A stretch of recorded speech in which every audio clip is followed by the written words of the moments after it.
Assalamualaikum warahmatullahi wabarakatuh.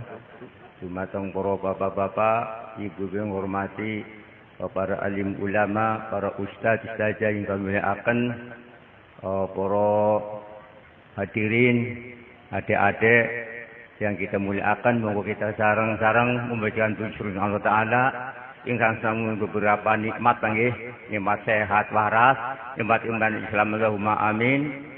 Salawat dan salam dengan Nabi besar Muhammad sallallahu alaihi wasallam.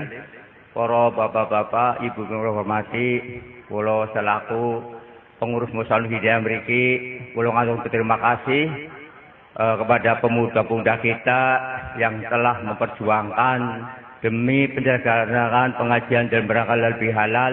Terima kasih Pak Bu. Masyarakat khususnya Karangjaya sampun menyadari, alhamdulillah, sekitar 1 RW 3 RT mencapai uang hampir 5 juta. Alhamdulillah.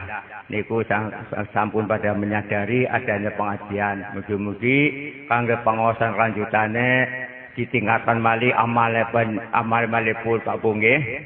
Lah kaping kali kula minggu sebagai iman, monggo bapak-bapak ibu-ibu ingkang dereng yang lampai sholat, monggolah kita sedikit-sedikit lagi monggo belajar, monggo ya melanggar, miki belajar, mugi-mugi kangge sangu benjang wonten akhirat nggih. Manusia niku mboten badhe urip terus, sewaktu-waktu badhe dipanggil Allah Subhanahu wa taala. Mira monggo bapak-bapak ibuku sampun sadekan sepun isin-isin cukup keluarga piyambak nggih. Lah kula kurang lebih Saya semental, saya sebagai pengurus musola, wabillahi hidayah. Wassalamualaikum warahmatullahi wabarakatuh.